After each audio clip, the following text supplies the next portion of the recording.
गरम पाण्याची बालदी छातीवरती आणि हातावरती पडल्यावर काय होतं हे तुम्हाला व्हिडिओच्या माध्यमातून कळेल.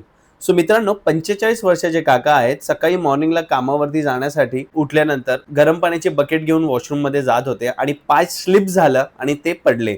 तसंच तो गरम पाणी पूर्ण त्यांच्या शरीरावरती पडला आणि ते तसेच अर्ली मॉर्निंग जवळपास 7:30 वाजता माझ्यापर्यंत पोहोचले. त्वरित आपण त्यांना ट्रीटमेंट स्टार्ट केली आणि त्यांची ट्रीटमेंट कशी होती, काय होती हे ते त्यांच्या तोंडातून नक्की सांगतील. नक्की पुढची व्हिडिओ ऐका. काय म्हणता हनुमान सर, कसं वाटतंय तुम्हाला? एकदम क्लिअर झालो काय जवळजवळ. झालेलं त्या दिवशी? त्या दिवशी पाणी गरम एवढं झालं होतं, की आमच्या घरात पण सर्वजण घाबरले होते आणि असे काही चान्सेस नव्हते की इतक्या लवकर बरं होईल. पण खूपच आपल्या हॉस्पिटलने, तुम्ही, आपल्या नर्स सिस्टर यांनी खूप मेहनत घेतली आणि एवढ्या लवकर कव्हर झालं. नातेवाईकांना किंवा माझ्या फॅमिलीला पण वाटत नाही आणि तुमचे मी थँक यू. अशीच तुम्ही मेहनत करत राहा.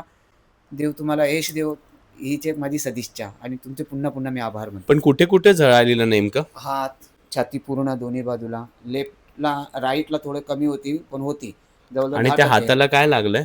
हाताला पण घाव झाला होता, तो पण क्लिअर झालाय.